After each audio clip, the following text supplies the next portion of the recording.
Magandang hapon mga guys, mga kabayan. Meron akong ibon laga. So nahuli ko siya kasi mahina ang lipad. Kaya isugat siya dito. Yan o. Sugat siya, kawawa. Kaya pakainin ko ito mga kabayan. Kasi pag malakas na siya, pakawalan ko po ito. Kasi kawawa itong ibon. Kainin ko ito muna ng kanin. Wow! Kasi nagugutom na. Pilit lang ko siyang pakainin mga kabayan.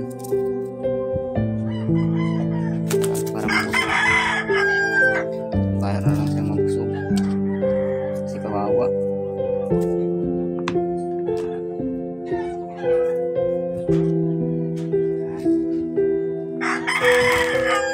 Kawawa siya mga kababayan.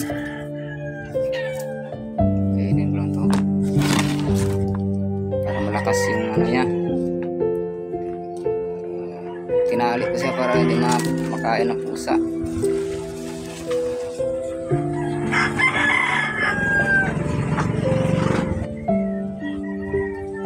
Ayan.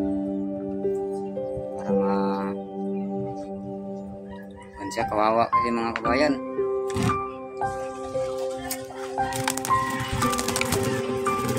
May sugat kasi ito eh. Ito.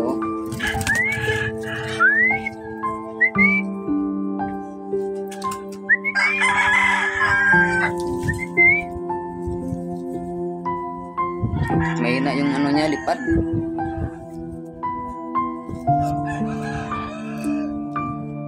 Para siyang mahina.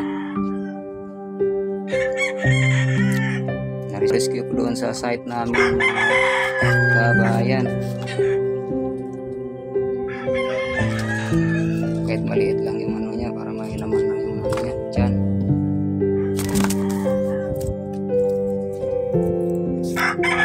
Pag malakas na ito, kawalan mo na po ito.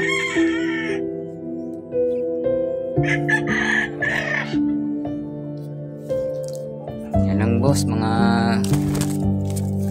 paki-like and share mga kabayan. So kung yan, pag nakita kayo ng ibon so na mahina, palakasan nyo lang, pakawalan. Maraming salamat guys.